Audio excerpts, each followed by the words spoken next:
¿Qué tal, amigos y amigas de Ecoeconómico? El día de hoy vamos a hacer un análisis relativo a el comercio exterior mexicano, destacando sobre todo que México se ha convertido desde prácticamente los últimos 3 años en el principal socio comercial de los Estados Unidos. Los datos más recientes, en el periodo enero a mayo del presente año, lo están confirmando. Las cifras del 2025 lo confirmaron en términos del resultado final y bueno, no deja de ser una buena nota, un buen resultado, un beneficio importante para la economía mexicana, que vale la pena ponerlo en contexto y poner las cifras, compartirlas con ustedes para ver las particularidades de la actividad comercial de México en el contexto del Tratado Comercial México-Estados Unidos-Canadá. Buena parte del análisis no debemos perder de vista que la bonanza que ha tenido el comercio exterior de México en lo específico se debe a la apertura comercial que se originó el 1 de enero de 1994 con el Tratado de Libre Comercio de América del Norte. Y bueno, a lo largo de este lapso hasta la actualidad, ha habido avances importantes y cambios estructurales en el comercio mexicano, en donde hubo un cambio de fondo, de tener una dependencia excesiva en los ingresos petroleros, se transitó a una actividad comercial en donde los flujos, las transacciones de mercancías, particularmente en la zona o en la región de América del Norte, empezaron a tener una expansión realmente importante. Pero no solo es el quantum, no es solo la cantidad en el volumen de mercancías que se empezaron a transar, a realizar entre México, Estados Unidos y Canadá, sino en lo que llamamos el valor integrado, las cadenas de valor, el encadenamiento productivo en la manufactura industrial, donde modificó, para el caso de México, pues la estructura productiva de manera muy importante, de manera muy relevante. El sector industrial se ha convertido desde entonces, paulatinamente, progresivamente, en uno de los factores que le han generado cambios estructurales en la actividad industrial, pero también en el comercio exterior y en la atracción de capitales. Dos componentes importantes, el comercio y la inversión productiva, que se introdujo de manera importante en la conversión del sector industrial de México en sectores clave que tienen un componente tecnológico y un impacto regional en los componentes de la industria en México. Sectores clave se han beneficiado, y solamente ponemos como referencia el automotriz, el agroalimentario, el electrónico y el textil, por citar los referentes a nivel agregado, que se han beneficiado de manera importante en esta relación que hemos establecido y que tenemos que observarla y evaluarla en el largo plazo, desde 1994 hasta el 2026 con las cifras más recientes. ¿Y qué nos da como resultado en este contexto que estamos planteando? Bueno, que finalmente esta trilogía comercial generada a partir de un tratado comercial impulsó el comercio, impulsó la inversión y la competitividad regional.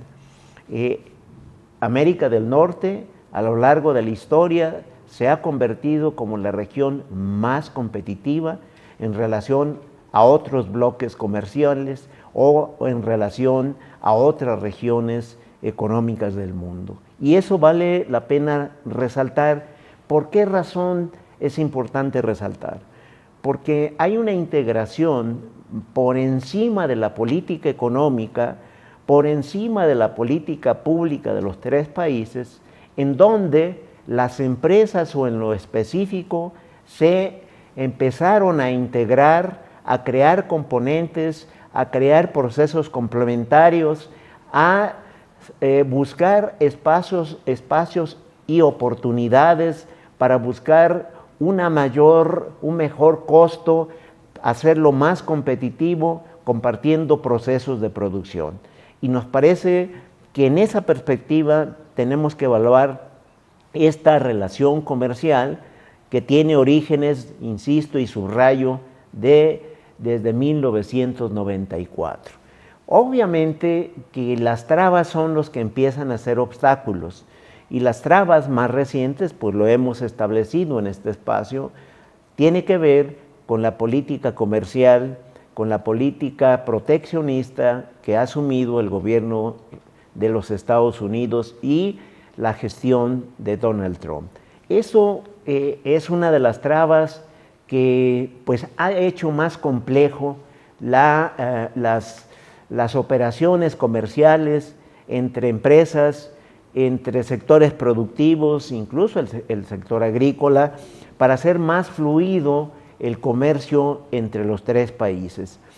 No obstante ello, vamos a ver algunos datos muy puntuales, hay beneficios que, por eso decimos, por encima de las decisiones de política económica y de política pública, la realidad específica del sector productivo, de las empresas, específicamente del sector industrial, siguen impulsando la relación, lo que llamamos una especie de integración permanente, subterránea, paulatina, en términos de contenido, en el valor de la producción regional en la región de América del Norte.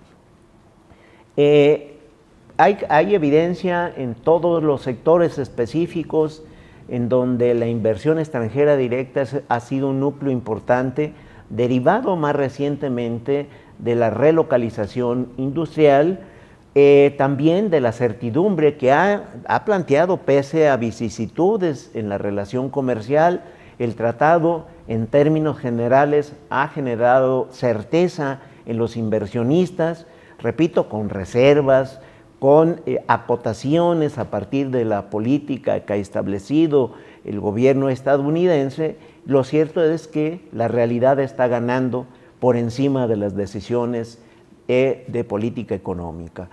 Y eso es lo que también habría que resaltar, y los beneficios en el caso mexicano pues son muy evidentes, ¿no? Hay generación de empleo, hay mejor ingreso en sectores manufactureros, y ha habido una condición en términos del ingreso familiar sostenible, por lo menos en la última década, de manera mucho más subrayada. Vale también la pena establecer, porque a nuestro juicio hay un error en el análisis económico y comercial que ha tenido los expertos, los asesores del gobierno de los Estados Unidos y el propio presidente Donald Trump en términos de los orígenes, el fondo del déficit comercial que padece el gobierno estadounidense. Y ha establecido en términos técnicos que el problema del déficit comercial de los Estados Unidos es estrictamente comercial, que hay formas de estar evadiendo los componentes en la producción manufacturera, lo que serían las reglas de origen, y que por lo tanto los beneficiarios, los mayores beneficiarios particularmente, en el caso del tratado comercial, pues es México y Canadá. Y de manera indirecta, en términos de esta relación, China es uno también de los beneficiarios de este marco de relaciones comerciales, de libre comercio en este tratado. Y creo que ahí está la equivocación. Vamos a evaluar que el origen del déficit comercial en esencia es el déficit fiscal.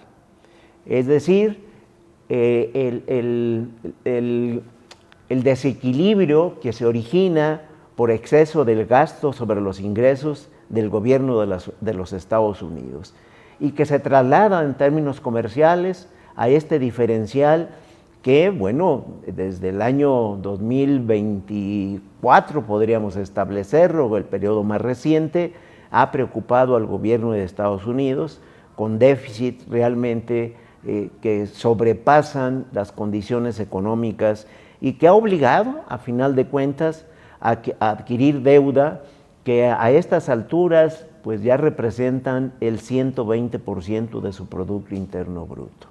Pero veamos algunas condiciones de carácter estadístico en la relación comercial. Los 5 países que mayor comercio realizan, los 5 principales socios comerciales de los Estados Unidos, es México, Canadá, China, Taiwán y Vietnam.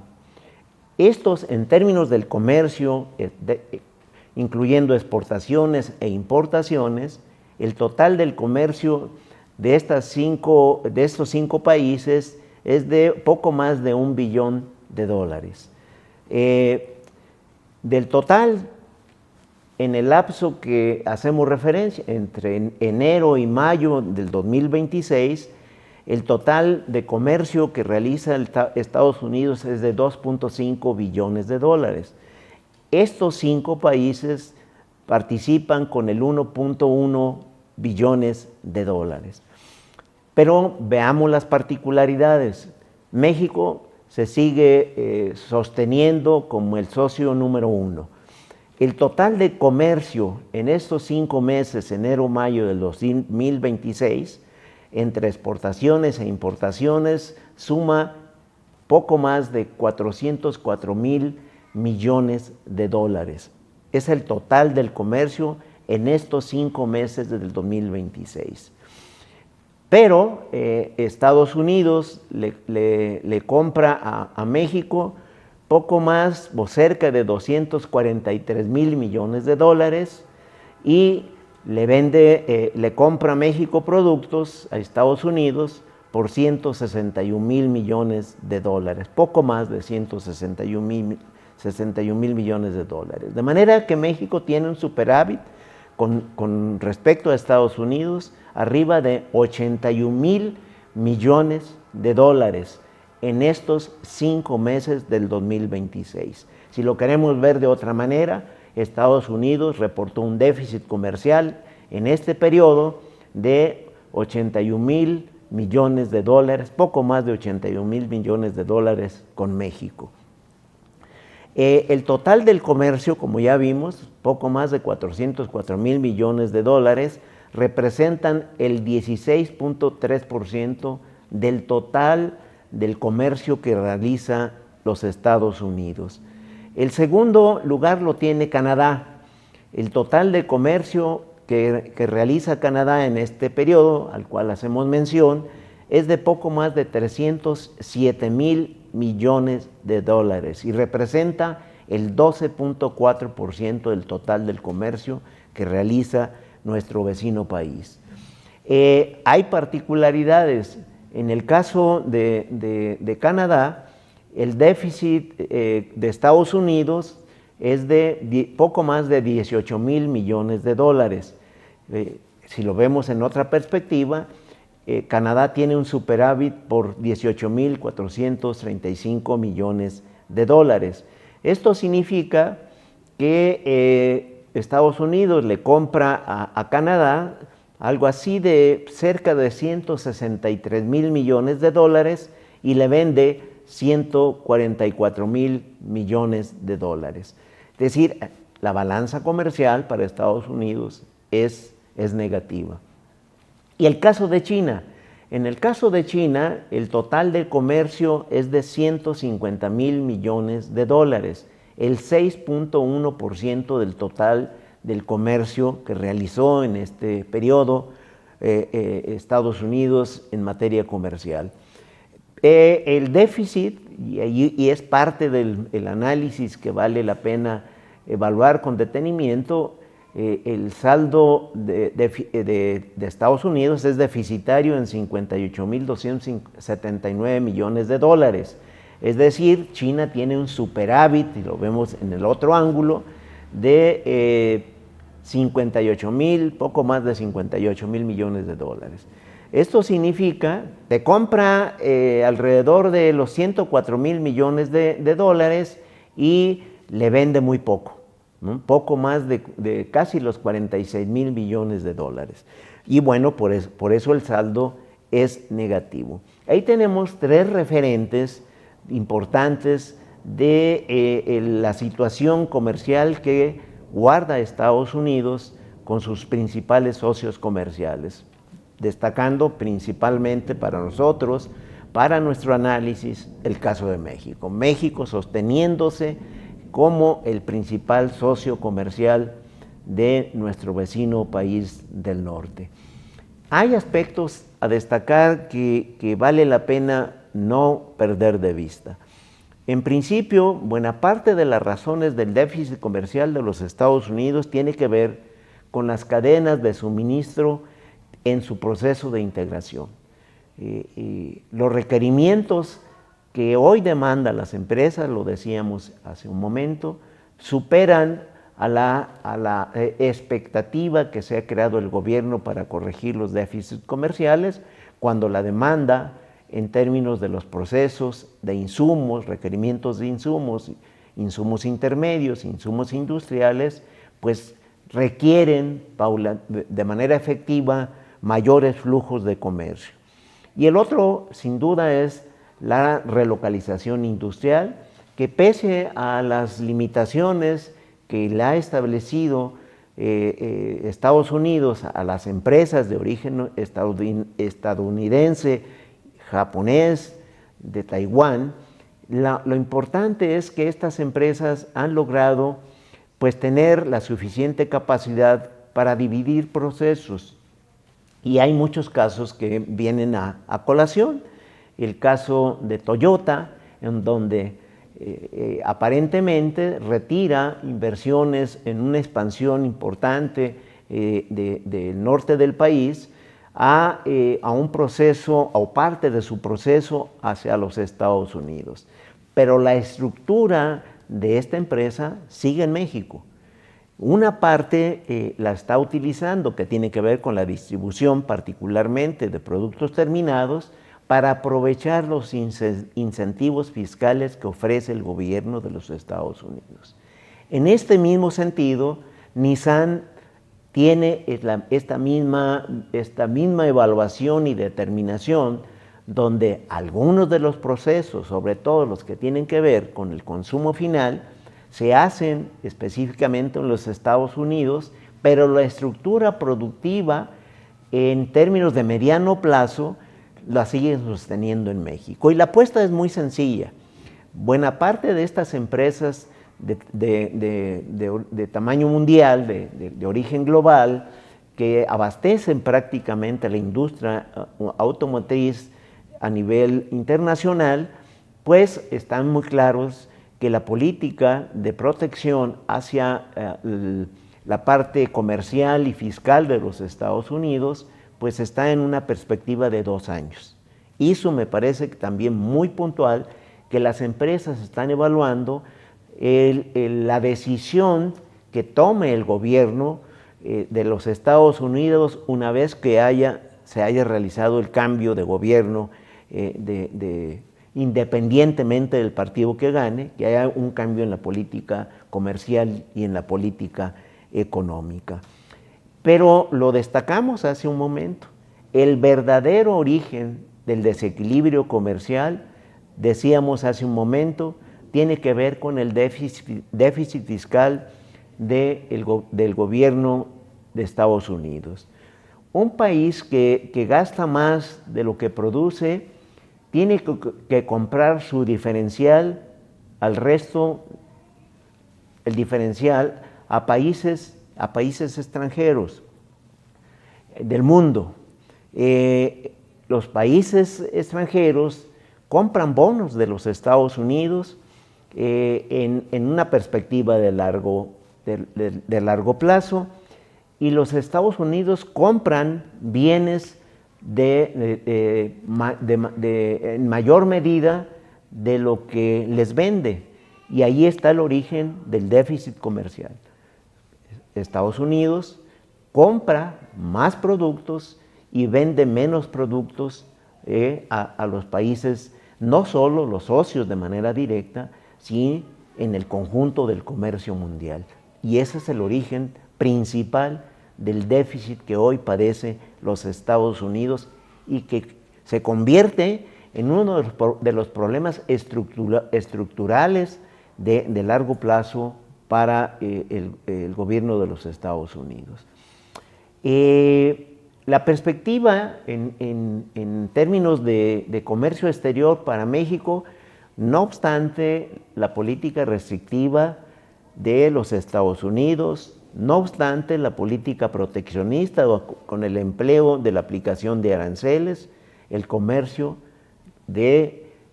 la actividad comercial de México, Estados Unidos, incluyendo a Canadá, pero particularmente México, Estados Unidos, para México sigue en expansión.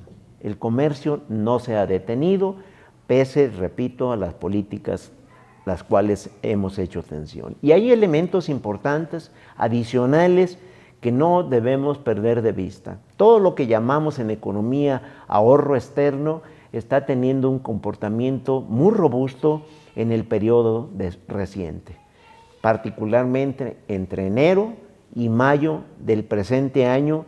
Miren, las exportaciones en este lapso crecieron 22.6% y las remesas familiares se recuperaron y en este mismo periodo crecieron 2.8%.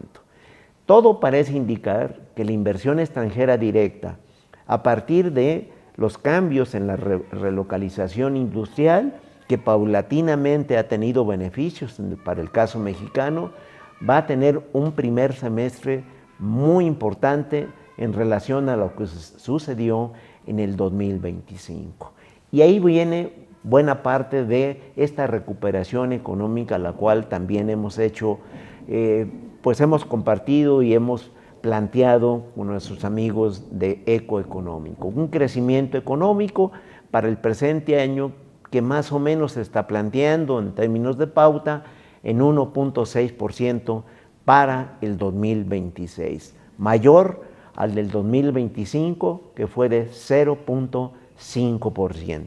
Y esas son las expectativas que seguiremos compartiendo con nuestros amigos de Ecoeconómico. Cerramos con nuestras recomendaciones de siempre. Síganos en Ecoeconómico, el espacio para mantenerse al tanto de los fundamentales económicos del país. Recuerde, cuídese mucho. Si puede, de manera voluntaria y altruista, done sangre